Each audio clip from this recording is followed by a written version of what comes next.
nos deu nada. Você não vale nada.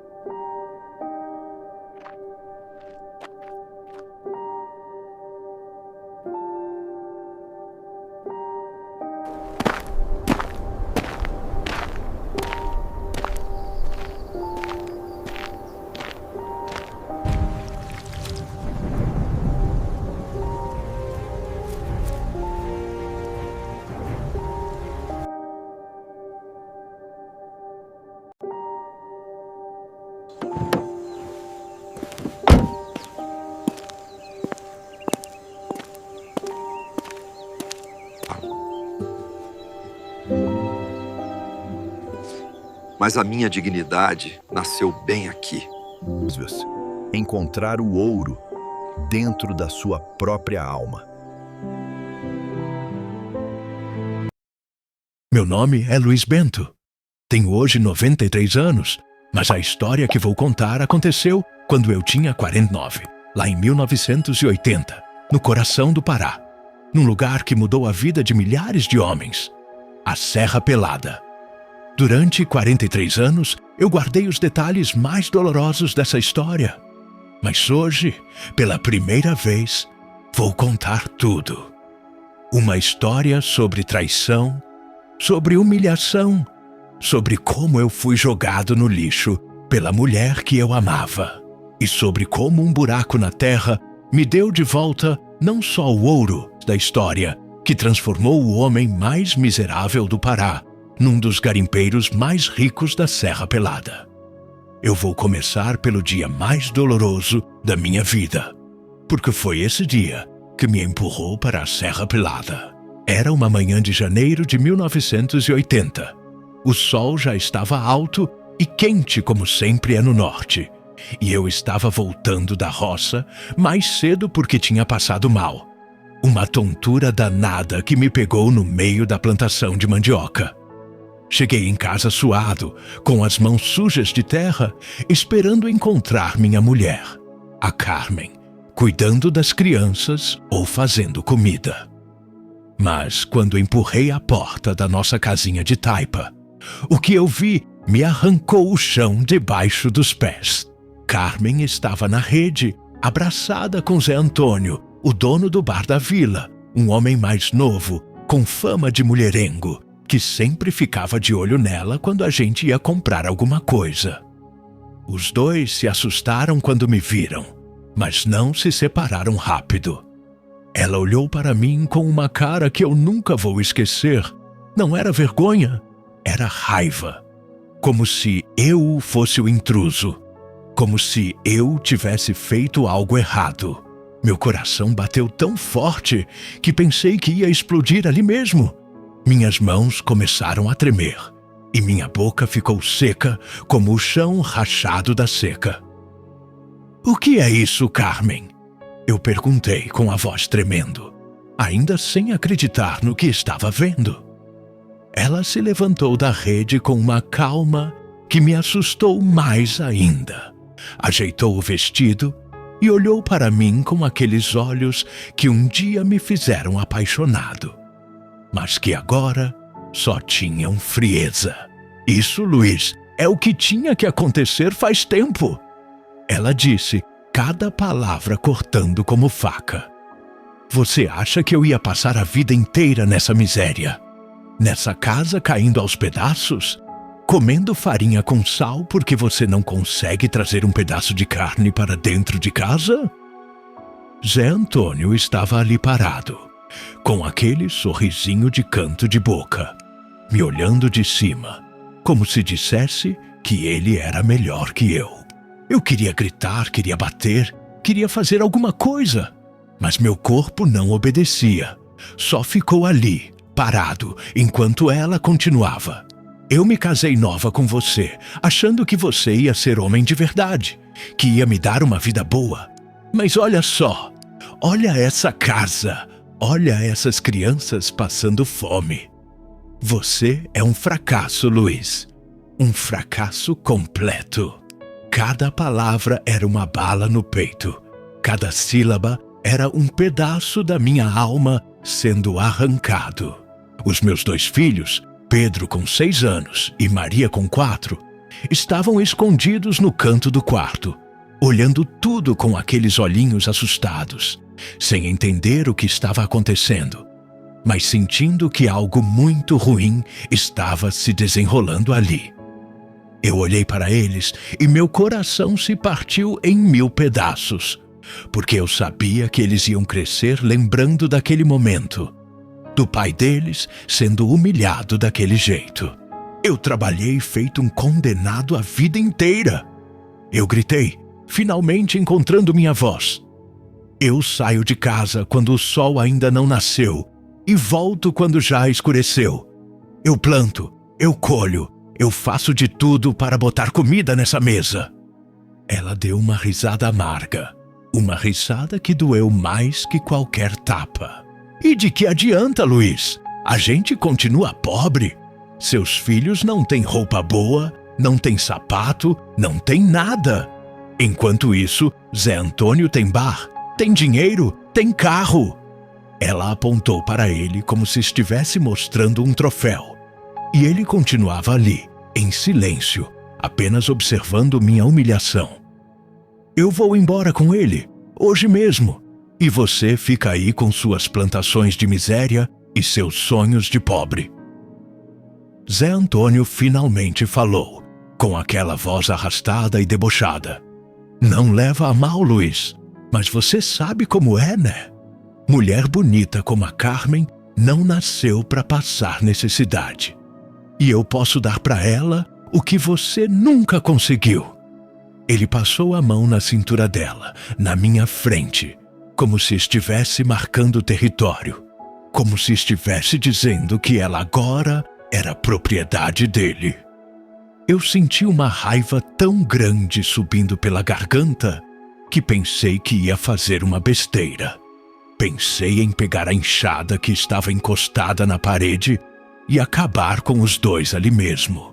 Mas algo me segurou. Talvez tenha sido o olhar dos meus filhos. Talvez tenha sido o pouco de consciência que ainda funcionava no meio daquela dor toda. Eu só disse, com a voz baixa, mas firme: pode ir. Leva suas coisas e vai. Mas não volta. Nunca mais. Carmen juntou algumas roupas numa sacola. Nem olhou para as crianças, nem se despediu delas. Apenas saiu pela porta com Zé Antônio, subiu na caminhonete dele e foi embora, levantando poeira na estrada de chão batido. Eu fiquei ali, parado na porta, vendo eles desaparecerem no horizonte, sentindo meu mundo desmoronar. Nos dias que se seguiram, eu entrei num buraco escuro que eu não sei explicar.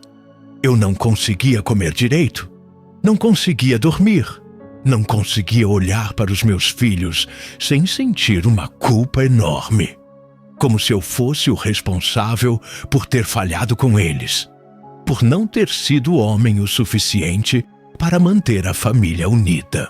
A notícia da separação se espalhou pela vila como um rastilho de pólvora, e todo mundo olhava para mim com pena, aquele tipo de pena que humilha ainda mais, porque você sabe que as pessoas estão comentando nas suas costas. Coitado do Luiz, a mulher deixou ele por outro. Eu sempre soube que a Carmen era interesseira. Ele nunca foi homem para ela mesmo. Eu ouvia os sussurros, via os olhares, sentia o peso do julgamento. Minha irmã mais velha, Dona Maria, veio me visitar uma semana depois e me encontrou acabado, sem tomar banho, sem fazer comida para as crianças, apenas sentado na rede, olhando para o nada. Luiz, você precisa se levantar, ela disse, com aquela firmeza de irmã mais velha que sempre mandou em tudo. Essas crianças precisam de você. Você não pode desistir agora. Mas eu tinha desistido, pelo menos por dentro. Eu continuava indo para a roça, continuava plantando e colhendo, mas era como se fosse um morto-vivo, apenas cumprindo os movimentos sem sentir nada. As crianças ficavam o dia todo sozinhas, ou com vizinhos que tinham pena. E eu sabia que aquilo não podia continuar. Foi aí que chegou a notícia que mudaria tudo. Seu Raimundo, um velho conhecido que tinha ido para o Pará há alguns meses, voltou para a vila com uma história que parecia mentira de tão boa. Luiz, você não vai acreditar no que está acontecendo na Serra Pelada. Ele disse, com os olhos brilhando de excitação. Acharam ouro lá, rapaz. Ouro grosso, em quantidade. Pepitas do tamanho do meu punho sendo arrancadas da terra como se fossem batata. Tem gente ficando rico da noite pro dia. Ele abriu a mão e me mostrou uma pequena pepita que tinha conseguido nos primeiros dias. Olha isso aqui. Isso aqui vale mais do que eu ganho em 1 ano de trabalho. E tem muito mais lá. Tem ouro para todo mundo que tiver coragem de cavar. Eu olhei para aquela pepita brilhando na palma da mão calejada do seu Raimundo e senti, pela primeira vez em semanas, algo se mexer dentro do meu peito. Não era esperança ainda, era algo mais primitivo. Era raiva. Era desejo de provar para todo mundo, principalmente para a Carmen, que eu não era um fracasso. Naquela noite, deitado na rede, olhando para o teto de palha furado por onde eu podia ver as estrelas, eu tomei a decisão mais difícil da minha vida. Eu ia para a Serra Pelada. Ia deixar tudo para trás, inclusive meus filhos, e ia tentar a sorte naquele garimpo que estava enlouquecendo o Brasil inteiro. Eu sabia que era um risco enorme. Sabia que podia voltar com as mãos abanando, mais pobre ainda, ou nem voltar. Mas eu não tinha mais nada a perder. Minha mulher tinha me deixado, minha dignidade tinha sido pisoteada, meu orgulho tinha sido destruído, e eu estava vivendo uma vida que não era vida, era apenas uma sobrevivência miserável.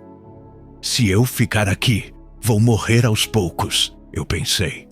Pelo menos lá, se eu morrer, vou morrer tentando mudar meu destino. No dia seguinte de manhã cedo, conversei com minha irmã Maria. Preciso que você cuide das crianças por um tempo, eu disse, vendo a preocupação crescer no rosto dela. Vou para a Serra Pelada tentar a vida. Se eu conseguir alguma coisa, mando dinheiro. Se eu não conseguir, pelo menos você vai saber que eu tentei. Ela tentou me convencer a não ir. Disse que era loucura, que eu podia morrer lá, que as crianças precisavam do pai. Mas eu já tinha decidido. Me despedir dos meus filhos foi a coisa mais dolorosa que fiz na vida até aquele momento. Pedro, o mais velho, segurou minha perna e perguntou: "Pai, você vai voltar?" Eu me ajoelhei na frente dele, segurei seu rostinho pequeno entre minhas mãos e menti. "Vou sim, filho. Logo eu volto." Mas eu não tinha certeza nenhuma. Maria, a mais nova, estava no colo da tia, com os olhinhos cheios de lágrimas. E quando eu tentei dar um beijo nela, ela virou o rosto, como se já estivesse entendendo que eu estava abandonando ela. Assim como a mãe tinha feito. Aquilo me partiu, mas eu engoli a dor e saí pela porta, carregando apenas uma trouxa pequena com 2 mudas de roupa, uma foto velha da família ainda completa, e o pouco de dignidade que ainda me restava. Caminhei pela estrada de terra até a vila, peguei uma carona num caminhão que ia para o Pará. E durante toda a viagem, olhando pela janela empoeirada, aquela paisagem de Amazônia infinita, eu repetia para mim mesmo: isso não é fuga, isso é luta. Eu vou voltar diferente, vou voltar rico, e todos que riram de mim vão engolir cada risada. Atenção! Se essa história está tocando seu coração, deixe um comentário me dizendo de onde você está nos assistindo, de qual cidade, qual estado. E se você quer ver mais histórias reais como essa, se inscreva no canal agora. Porque quem sabe a próxima história que eu contar aqui não seja a sua. Histórias reais de pessoas reais que passaram por lutas que parecem impossíveis. Agora vamos continuar. A viagem até a Serra Pelada foi um inferno que durou 4 dias.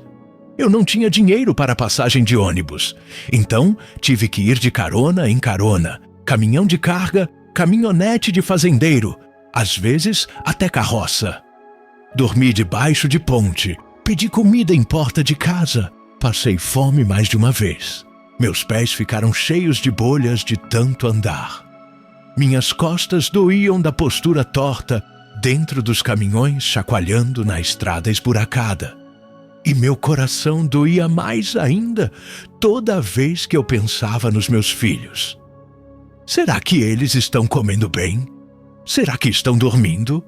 Será que estão chorando por mim? Mas eu não podia voltar. Não agora. Não sem tentar. Durante a viagem, eu encontrei outros homens que também estavam indo para o garimpo. Cada um com sua história de desespero e esperança. Tinha um rapaz jovem, não devia ter mais de 20 anos, que tinha deixado a noiva grávida para tentar a sorte. Vou buscar ouro e voltar para casar com ela de verdade, numa igreja grande com festa. Ele dizia, com os olhos sonhadores. Tinha um senhor mais velho que eu, devia ter uns 60, que tinha perdido a fazenda para o banco e estava tentando recuperar tudo no garimpo. Cada história era mais triste que a outra, mas todas tinham o mesmo final em aberto. A esperança de que lá, naquela serra, o destino finalmente seria generoso. Quando finalmente avistei a Serra Pelada, no 4º dia de viagem, eu pensei que estava vendo uma miragem. Era como se um formigueiro humano gigante tivesse sido derramado na encosta de um morro vermelho. Milhares, talvez dezenas de milhares de homens, cavando, carregando, subindo e descendo, como se fossem insetos trabalhando numa colônia. O barulho era ensurdecedor. Picaretas batendo na pedra, gente gritando, máquinas trabalhando, música tocando em algum barraco distante. O cheiro era forte, uma mistura de terra molhada, suor, fumaça de fogão a lenha e algo mais que eu não conseguia identificar. Talvez fosse o cheiro da ambição, do desespero, da esperança misturada com medo. Desci do último caminhão que me deu carona e fiquei ali parado por alguns minutos, apenas observando aquela cena surreal. Homens descendo nas crateras profundas com sacos nas costas, subindo por escadas precárias de madeira, escorregando na lama vermelha. Alguns cantando, outros xingando, mas todos cavando, cavando, cavando sem parar. É aqui, eu pensei. É aqui que minha vida vai mudar, para o bem ou para o mal. Coloquei minha trouxa nas costas e comecei a caminhar em direção ao centro do garimpo, sem saber por onde começar, sem conhecer ninguém, apenas com a certeza de que não havia mais volta. Os primeiros dias na Serra Pelada foram os piores da minha vida. Eu não sabia para onde ir, não conhecia as regras do garimpo, não tinha equipamento, não tinha nada. Dormi debaixo de uma lona esticada entre 2 árvores, dividindo o espaço com outros recém-chegados que estavam na mesma situação que eu. A comida era cara, absurdamente cara, porque tudo tinha que ser trazido de longe.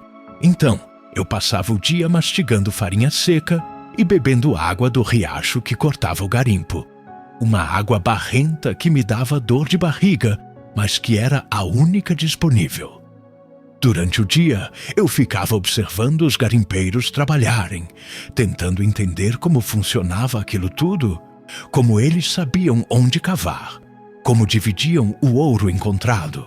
Descobri que cada homem podia ter um barranco, que era um pedaço de terra demarcado onde ele cavava, e que quando encontrava ouro, tinha que dividir com o dono do barranco, com a cooperativa, com o governo, até sobrar uma pequena porcentagem para ele. Descobri também que muitos homens trabalhavam para outros, os chamados formiguinhas, que carregavam sacos de terra para cima e para baixo, em troca de comida e da esperança de um dia conseguirem seu próprio barranco. Era um sistema caótico, violento, injusto, mas era a única chance que homens como eu tinham de mudar de vida. No 5º dia, na Serra Pelada, quando eu estava quase desistindo, quase voltando para casa com o rabo entre as pernas, aconteceu algo que mudou tudo. Eu estava sentado perto de uma das crateras, observando os homens trabalharem, quando um garimpeiro mais velho, um homem negro, magro, com o rosto marcado por cicatrizes, se aproximou de mim. "Você é novo aqui, não é?" Ele perguntou, se sentando ao meu lado sem pedir licença. "Sou", eu respondi, com a voz rouca de tanto não conversar com ninguém. "Cheguei faz 5 dias." Ele acenou com a cabeça, como se entendesse perfeitamente. "Seu João", ele se apresentou, estendendo a mão calejada. "Luiz Bento", eu disse, apertando sua mão. "Você tem cara de quem veio fugindo de alguma coisa", seu João disse, me olhando nos olhos com aquela sabedoria de quem já viveu muito. Eu fiquei em silêncio, não querendo contar minha história, mas ele continuou. "Não precisa falar. Todo homem que chega aqui está fugindo de alguma coisa, da pobreza, da dor, de mulher, de si mesmo. Eu também vim fugindo. Perdi minha família inteira numa enchente há 3 anos. Cheguei aqui sem nada, igual você." Ele pausou, cuspiu no chão e continuou. "Mas aqui, meu amigo, ou você se levanta ou você morre. Não tem meio termo." Seu João me ofereceu trabalho. "Tem um barranco ali embaixo", ele disse, apontando para uma das crateras mais fundas. "Perdi 2 formiguinhas semana passada. Um fugiu com medo e outro quebrou a perna numa queda. Preciso de gente para carregar terra. Paga é pouca, mas pelo menos você come todo dia e tem onde dormir." Eu aceitei na hora. Não tinha escolha. Comecei a trabalhar naquele mesmo dia, descendo naquela cratera que parecia não ter fundo, carregando sacos de terra nas costas que pesavam tanto que meus joelhos quase dobravam, subindo por escadas de madeira podre que rangiam e ameaçavam quebrar a qualquer momento. Era um trabalho desumano. Eu trabalhava das 6 da manhã até o sol se pôr, sem pausa, sem descanso, apenas parando para beber um pouco de água e engolir alguma coisa. Meu corpo doía inteiro, minhas costas gritavam, meus ombros sangravam onde o saco de terra esfregava. Minhas mãos ficaram cheias de calos em cima de calos. Mas eu não reclamava. Cada saco de terra que eu carregava era um passo mais perto do meu objetivo. Cada dor que eu sentia era uma lembrança de por que eu estava ali. Para provar que eu não era um fracasso. Para mostrar para a Carmen e para todo mundo que tinha rido de mim que Luiz Bento era mais homem do que todos eles juntos. As noites na Serra Pelada eram o único momento de descanso, mas também eram o momento em que a saudade e o arrependimento mais apertavam. Eu dormia num barraco de madeira que seu João dividia com mais 5 garimpeiros, cada um numa esteira no chão, tão perto um do outro que eu podia sentir o calor do corpo do homem ao lado. O barulho era constante.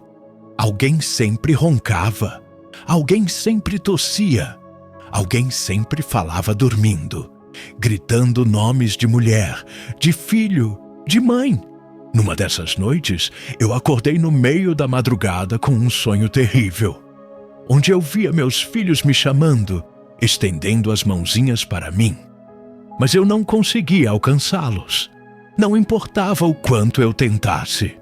Sentei na esteira, suado, com o coração batendo forte, e chorei em silêncio, tapando a boca com a mão para não acordar os outros. O que eu estou fazendo aqui? Eu pensei. Abandonei meus filhos. Estou matando meu corpo nesse trabalho desumano e nem sei se vai dar certo. Mas aí eu lembrei da cara da Carmen quando ela me chamou de fracasso. Lembrei da risada do Zé Antônio. Lembrei da humilhação. E a raiva voltou a queimar no meu peito. Não, eu não vou desistir. Não agora. Deitei de novo e forcei meu corpo a dormir, porque no dia seguinte eu teria que estar forte de novo. Teria que carregar mais terra, mais dor, mais esperança. Foram 3 meses de trabalho brutal, antes de acontecer o que todo garimpeiro sonha. 3 meses carregando terra, vendo outros homens encontrarem ouro enquanto eu não achava nada. Vendo gente ficar rica da noite para o dia enquanto eu continuava pobre.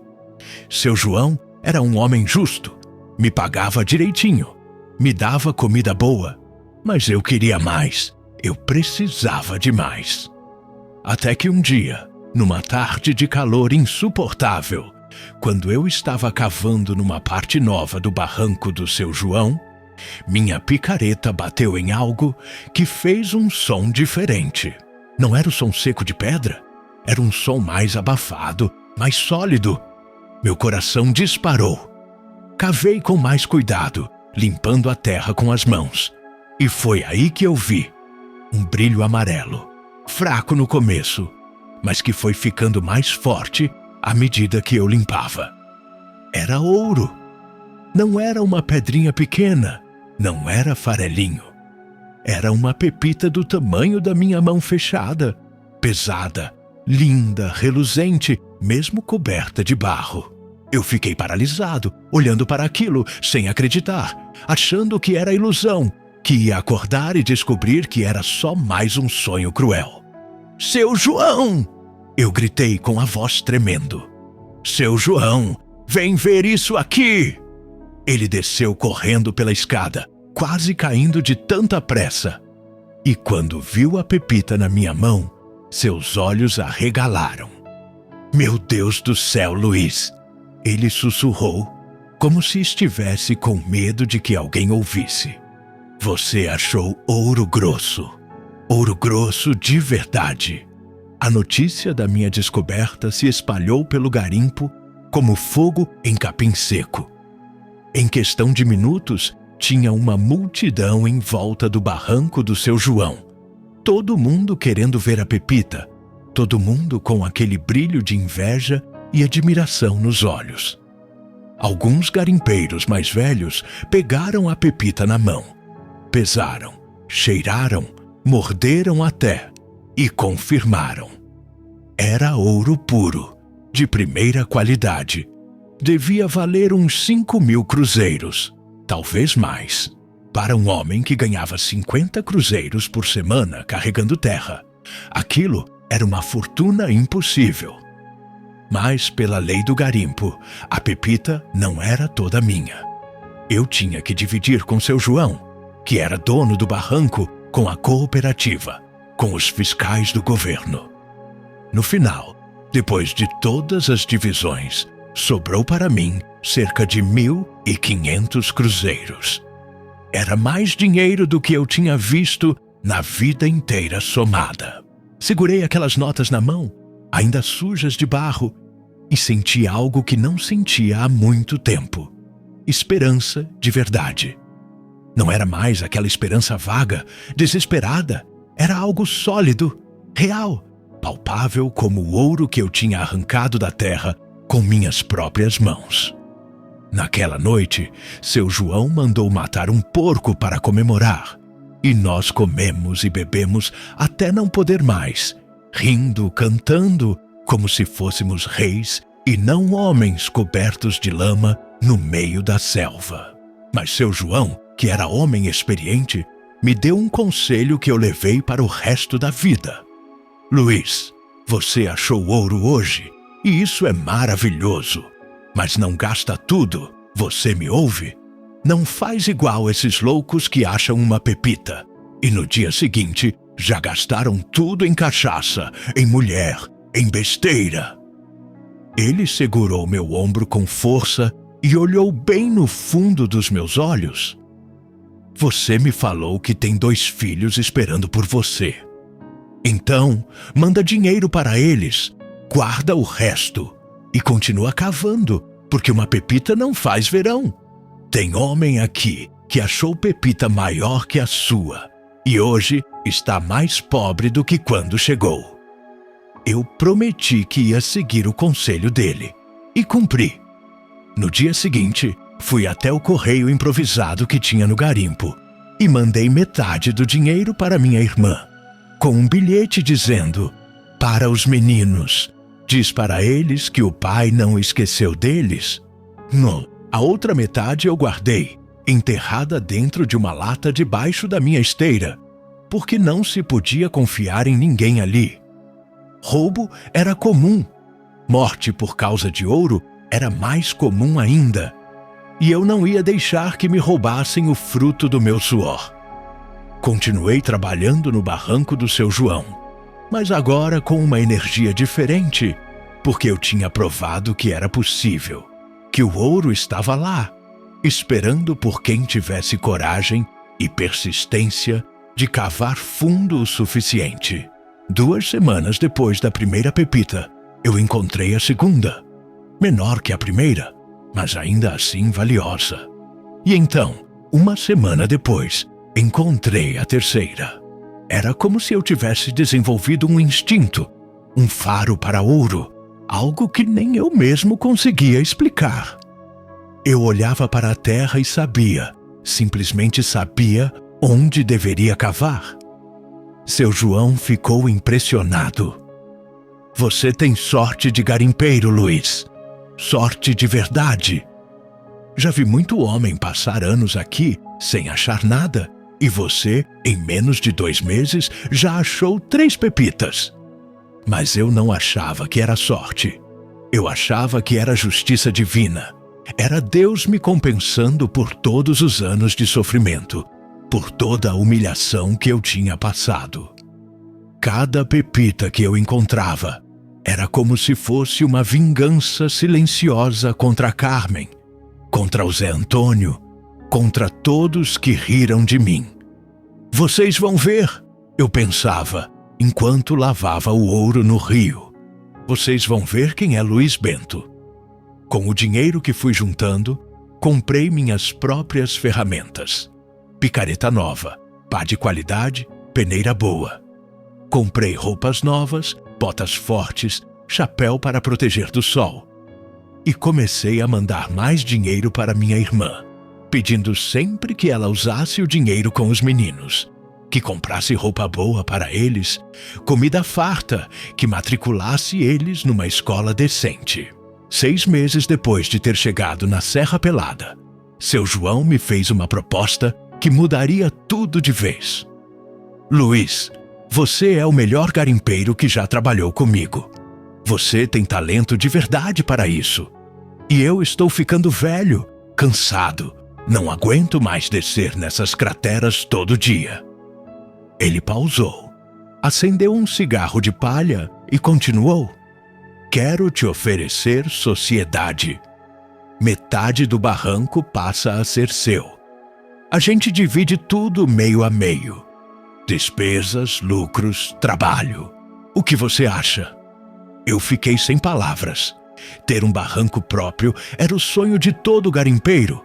Era a diferença entre ser empregado e ser dono do próprio destino. Eu aceito, seu João. Aceito e agradeço a confiança. Nós apertamos as mãos e selamos a sociedade ali mesmo, sem papel, sem cartório, apenas na palavra, que naquele tempo e naquele lugar ainda valia mais que qualquer contrato. Com a sociedade, minha vida mudou completamente. Agora eu não era mais um simples formiguinha carregando terra. Eu era sócio Eu tinha voz, eu tinha direito. E o mais importante, agora metade de todo o ouro que saísse daquele barranco era meu. Contratamos mais homens para trabalhar. Compramos equipamentos melhores, expandimos a área de escavação.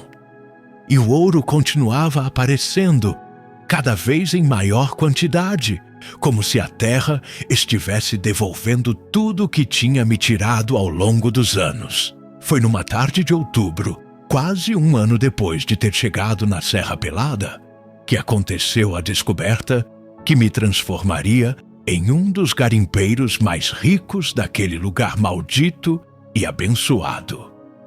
Nós tínhamos decidido cavar mais fundo num canto do barranco que ninguém tinha explorado ainda. Uma área onde a terra era mais dura, mais difícil de trabalhar. Eu estava lá embaixo, a quase 20 metros de profundidade, suando como um condenado, quando minha picareta atravessou uma camada de argila e bateu em algo sólido.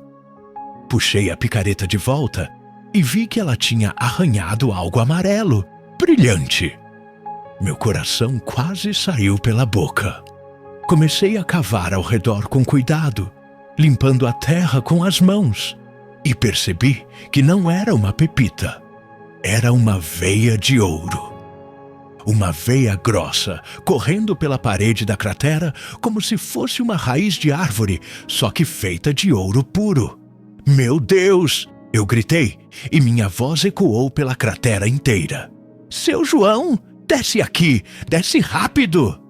Quando ele desceu e viu o que eu tinha encontrado, ficou branco feito papel. Luiz, isso é a maior descoberta que eu já vi na vida. Isso vale uma fortuna de verdade. Nós fechamos o barranco imediatamente, expulsamos todo mundo, colocamos guarda dia e noite e começamos a extrair aquela veia com todo o cuidado do mundo. A extração da veia de ouro levou 3 semanas. 3 semanas de trabalho secreto, discreto, tentando não chamar atenção. Porque se o garimpo inteiro soubesse o tamanho da descoberta, teríamos problemas. Mesmo assim, boatos começaram a circular. E várias vezes tivemos que lidar com gente tentando invadir o barranco, gente oferecendo dinheiro para comprar nossa concessão, gente até ameaçando. Contratamos seguranças armados, homens de confiança que seu João conhecia há anos, e montamos um esquema de segurança que parecia coisa de banco. Quando finalmente terminamos a extração e levamos todo o ouro para ser pesado e avaliado na cooperativa, o resultado foi surreal. Eram mais de 50 quilos de ouro puro. 50 quilos! Depois de todas as divisões com o governo, com a cooperativa, com os custos de extração e segurança, sobrou para mim e seu João cerca de 25 quilos de ouro para dividir entre nós dois. Minha parte deu 12,5 quilos de ouro puro, que na cotação da época valia cerca de 500 mil cruzeiros. 500 mil! Eu, que tinha chegado ali sem nada, sem um centavo no bolso, agora era dono de 500.000 de cruzeiros. Naquela noite, sentado no barraco, olhando para aquelas barras de ouro empilhadas na minha frente, eu chorei. Chorei de alívio, de gratidão, de uma alegria tão grande que não cabia no peito. Seu João, sempre sábio, me deu outro conselho naquela noite. Luiz, você conseguiu o que veio buscar aqui. Conseguiu mais até. Agora você precisa decidir. Fica aqui tentando achar mais, arriscando perder tudo, ou volta para casa e reconstrói sua vida com esse dinheiro. Eu não precisei pensar muito. Meus filhos já estavam há quase um ano sem o pai, vivendo com a tia. E mesmo mandando dinheiro todo mês, eu sabia que eles precisavam era de mim, da minha presença, do meu abraço. Além disso, tinha outra coisa queimando no meu peito. o desejo de voltar para minha terra, de mostrar para todos que tinham me humilhado quem era Luiz Bento de verdade, especialmente para a Carmen. Ah, a Carmen! Durante todo aquele ano na Serra Pelada, não passou um dia sequer sem que eu pensasse nela, sem que eu imaginasse o momento em que eu voltaria rico e ela veria com os próprios olhos o homem que ela tinha chamado de fracasso. "Vou embora, seu João", eu disse com a voz firme. "Vou voltar para casa, mas antes quero te agradecer por tudo. Você me deu chance quando ninguém mais dava. Me ensinou, me acolheu, foi mais irmão para mim do que muito parente de sangue. Nós nos abraçamos, dois homens sujos de terra e de suor, unidos por uma amizade que só o garimpo poderia forjar. Ele ficou com o barranco, eu fiquei com meu ouro, e cada um seguiu seu destino. Preparar a volta foi uma mistura de ansiedade e medo. Ansiedade de reencontrar meus filhos, de vê-los de novo, de abraçá-los e pedir perdão por ter ficado tanto tempo longe. Medo de que eles não me reconhecessem, de que estivessem com raiva de mim, de que tivessem me esquecido. Comprei um caminhão usado, mas em bom estado.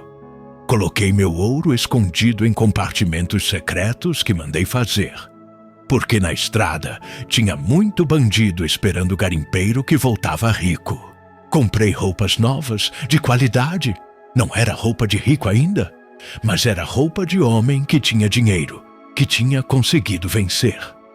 Comprei presentes para meus filhos, bonecas para Maria, carrinho e bola para Pedro, roupas, sapatos, tudo do bom e do melhor.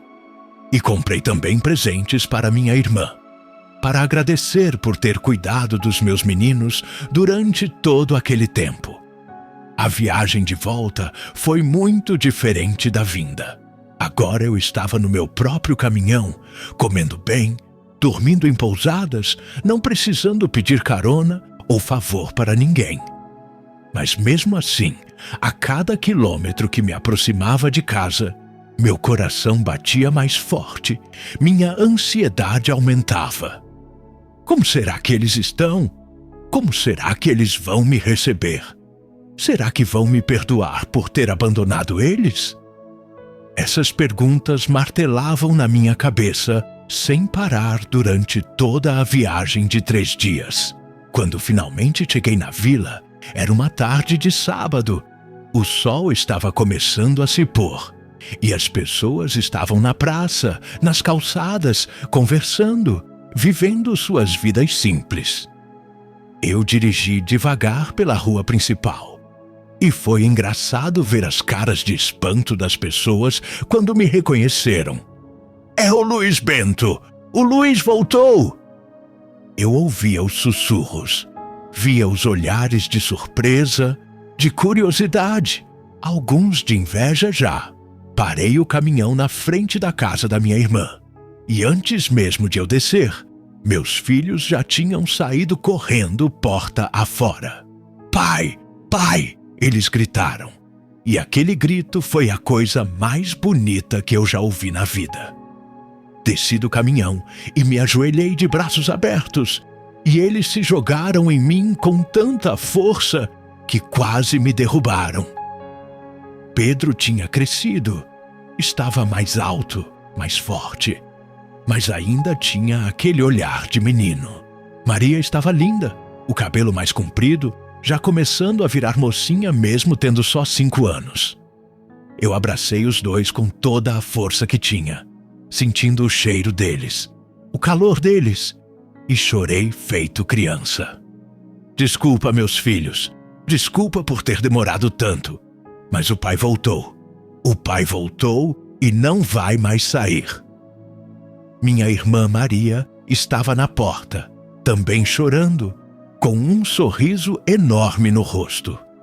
"Eu sabia que você ia conseguir, Luiz. Eu sempre soube." Nos dias seguintes, eu me estabeleci na vila de novo, mas agora em outras condições. Comprei uma casa grande de alvenaria, com 3 quartos, sala espaçosa, cozinha moderna, banheiro dentro de casa, luxo que pouca gente tinha por ali. Comprei móveis novos, geladeira, fogão a gás, até uma televisão, que era raridade na região. Matriculei as crianças na melhor escola particular da cidade vizinha. Comprei uniforme bom, material escolar de qualidade, tudo que eles nunca tinham tido. Contratei uma moça da vila para ajudar com a casa e cuidar das crianças enquanto eu resolvia meus negócios. Comprei terras, gado, investi em comércio, me tornei um homem de negócios respeitado. As mesmas pessoas que antes olhavam para mim com pena, agora me tratavam com respeito, me chamavam de Seu Luiz. Tiravam o chapéu quando eu passava. Era estranho, era irônico, era até engraçado de um jeito amargo, porque eu era a mesma pessoa de antes, só tinha mais dinheiro no bolso. Mas as pessoas me tratavam como se eu tivesse virado outra pessoa. Mas tinha uma pessoa que eu ainda não tinha encontrado desde que voltei. A Carmen.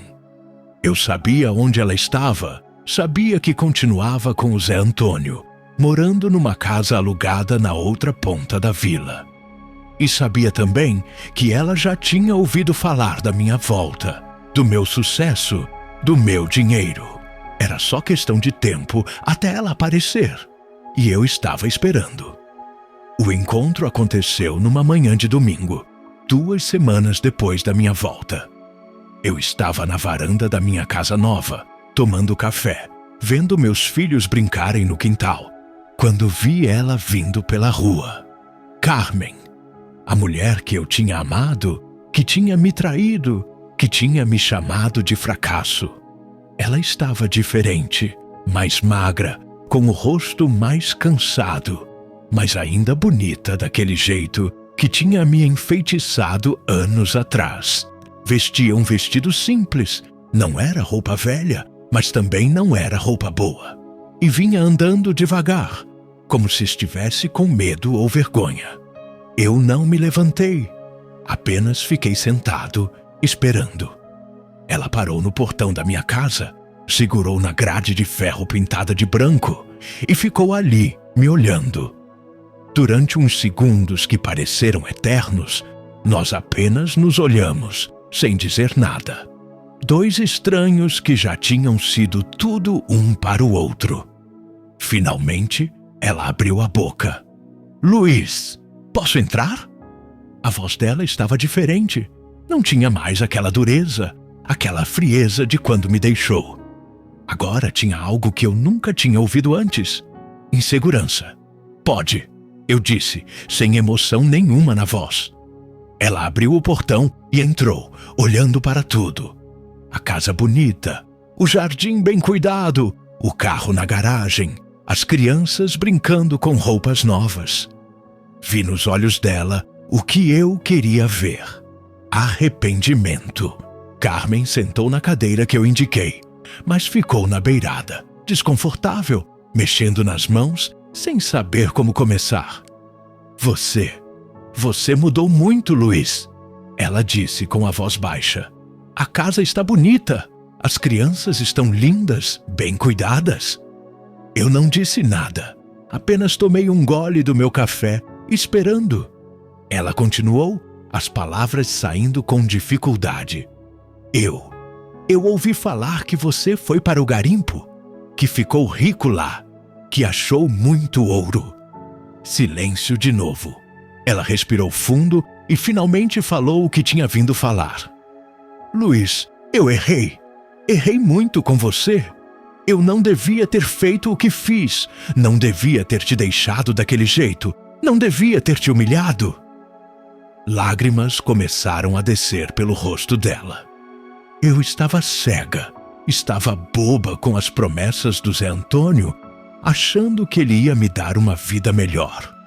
Mas não deu, Luiz. Ele não me deu nada.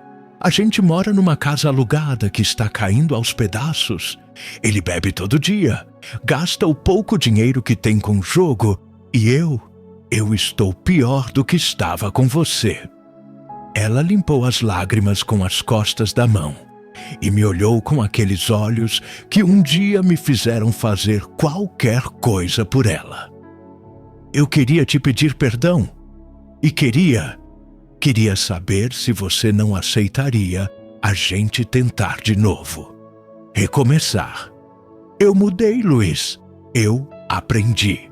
Eu deixei o silêncio pesar no ar por uns segundos, apenas olhando para ela, vendo a mulher que tinha destruído minha vida implorar por uma segunda chance. Uma parte de mim, aquela parte que ainda guardava algum resquício do amor que eu senti por ela, queria ceder, queria dizer que sim, que a gente podia tentar de novo. Mas aí eu me lembrei. Me lembrei do dia em que cheguei em casa e encontrei ela com outro homem. Me lembrei das palavras que ela disse. Você é um fracasso, Luiz. Um fracasso completo. Me lembrei de como ela saiu de casa sem olhar para trás, sem se despedir dos próprios filhos. Me lembrei das noites que eu passei na Serra Pelada, chorando de saudade das crianças, matando meu corpo de trabalhar, tudo para provar que eu não era o fracasso que ela disse que eu era. E a parte de mim que queria ceder, morreu naquele momento. Carmen, eu disse, com a voz calma, firme, sem raiva, mas também sem piedade. Você está certa numa coisa. Você errou. Errou muito. E você também está certa em outra coisa. Você mudou. Mas sabe o que mais mudou? Eu mudei, Carmen. Me levantei da cadeira e fiquei de pé na frente dela. Quando você me deixou, eu estava no fundo do poço. Eu não tinha nada, não valia nada. E você me fez sentir que eu realmente não valia nada. Mas sabe o que aquela dor me deu? Me deu raiva, me deu força, me deu motivo para cavar aquela terra até sangrar as mãos, para trabalhar até desmaiar, para não desistir nem quando parecia impossível. Carmen estava chorando mais forte agora, mas eu continuei, porque eu precisava falar aquilo, precisava colocar para fora tudo o que tinha ficado entalado no meu peito durante aquele ano inteiro. Você me chamou de fracasso, mas foi você que me ensinou que eu não era.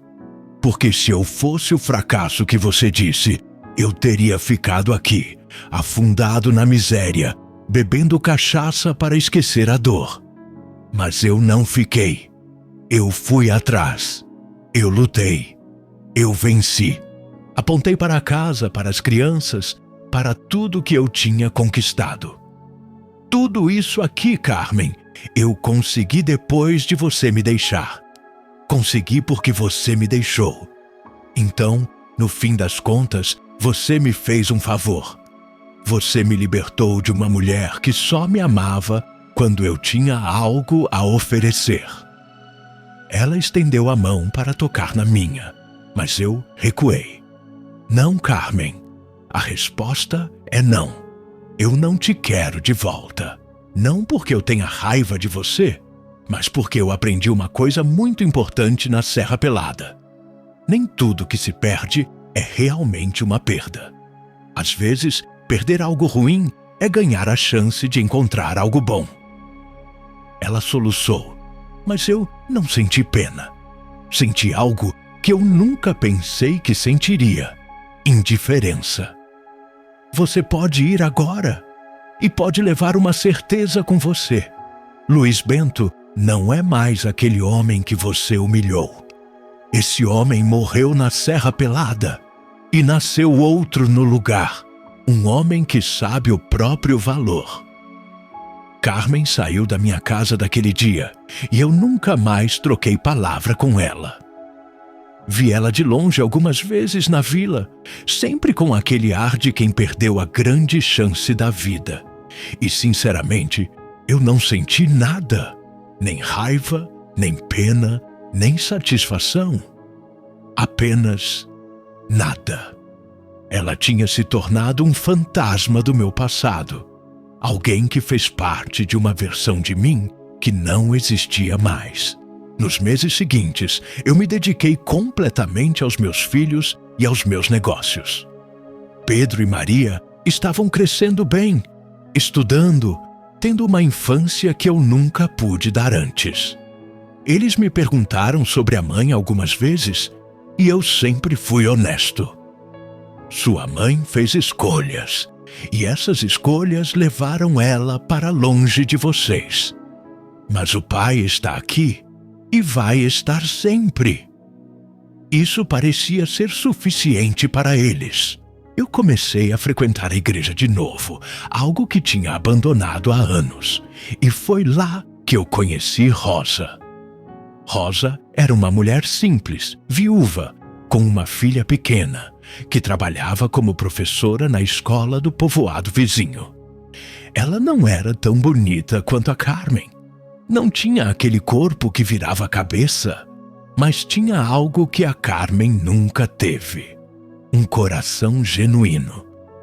A primeira vez que conversamos foi depois da missa, quando ela veio me agradecer por ter doado dinheiro para a reforma da igreja. "Senhor Luiz", ela disse, com aquele jeito tímido, os olhos baixos, "eu queria agradecer pelo que o senhor fez pela igreja. Deus vai recompensar sua generosidade." Eu sorri, achando graça na formalidade dela. "Pode me chamar só de Luiz, e não precisa agradecer. Eu tenho muito a agradecer a Deus, então é o mínimo que eu posso fazer." Nós começamos a conversar mais, depois das missas, encontros casuais na vila, e aos poucos algo foi nascendo entre a gente. Não foi aquela paixão avassaladora que eu senti pela Carmen, aquele fogo que queima rápido e forte. Era algo diferente, mais suave, mais profundo, como brasa que esquenta devagar, mas não apaga nunca. Rosa me ouvia falar dos meus filhos, da minha luta, da Serra Pelada, sem me julgar, sem me interromper, apenas com aquele olhar atento e carinhoso. E ela me contava da vida dela também, de como tinha perdido o marido num acidente de trabalho, de como estava criando a filha sozinha com o salário de professora, de como a fé tinha sido a única coisa que manteve ela de pé. 6 meses depois de nos conhecermos, eu pedi ela em casamento. Não foi nada grandioso, não foi em restaurante chique, nem com anel caro. Foi numa tarde, sentados debaixo de uma árvore perto da igreja, com as crianças brincando perto. "Rosa, eu não sou perfeito. Tenho passado, tenho cicatrizes, tenho defeitos, mas eu posso te prometer uma coisa: eu vou te respeitar, vou te cuidar e vou te amar do jeito certo. Você aceita casar comigo?" Rosa começou a chorar, mas era choro de felicidade, daqueles que a pessoa chora e sorri ao mesmo tempo. "Eu aceito, Luiz. Aceito de todo o coração." Nós casamos 3 meses depois, numa cerimônia simples, mas linda, na mesma igreja onde nos conhecemos. Meus filhos foram pajem e dama, e a filhinha da Rosa, a pequena Ana, foi a florista. Foi um dos dias mais felizes da minha vida, porque ali, diante de Deus e de todo mundo, eu estava recomeçando de verdade, com uma mulher que me amava, não pelo que eu tinha, mas por quem eu era. A vida com Rosa foi completamente diferente da vida que eu tinha com Carmen. Rosa acordava cedo para fazer café, cuidava das crianças como se fossem todas dela, sem distinção entre Pedro e Maria e a pequena Ana. Ela administrava a casa com sabedoria. Não gastava dinheiro à toa, mas também não economizava nas coisas importantes. E, principalmente, ela me dava paz. Paz para dormir à noite sem preocupação. Paz para acordar de manhã sem medo. Paz para ser apenas Luiz Bento, sem ter que provar nada para ninguém. Com o passar dos anos, meus negócios prosperaram ainda mais. Investi em mais terras, abri uma loja de materiais de construção na cidade, comprei caminhões para transporte. Ficamos ricos de verdade? Não aquela riqueza de quem encontrou ouro e gastou tudo, mas a riqueza de quem soube investir, multiplicar, construir um império sólido. Hoje, com meus 93 anos, sentado na varanda da minha fazenda, cercado pelos meus filhos, netos e bisnetos, eu olho para trás e vejo toda a jornada com clareza. A traição da Carmen, que na época parecia o fim do mundo, foi na verdade o começo da minha verdadeira vida. Se ela não tivesse me deixado, eu nunca teria ido para a Serra Pelada. Nunca teria encontrado aquele ouro. Nunca teria conhecido a Rosa. Nunca teria me tornado o homem que sou hoje. A dor que ela me causou foi o combustível que me impulsionou para frente. A humilhação foi o empurrão que eu precisava para sair da zona de conforto da miséria e arriscar tudo em busca de algo melhor. Por isso, hoje, quando alguém me pergunta se eu perdoei a Carmen, eu respondo: não só perdoei, como agradeço. Agradeço por ela ter sido egoísta o suficiente para me deixar. Porque se ela tivesse ficado por pena ou por obrigação, eu teria desperdiçado minha vida com alguém que não me amava de verdade. A Serra Pelada me deu ouro, é verdade, mas me deu algo muito mais valioso. Me deu a chance de recomeçar. Me deu a chance de descobrir que eu era mais forte do que imaginava. Me deu a chance de encontrar um amor verdadeiro com a Rosa e me deu a maior lição da minha vida. Às vezes, o que parece ser a pior desgraça é apenas Deus te preparando para a maior bênção.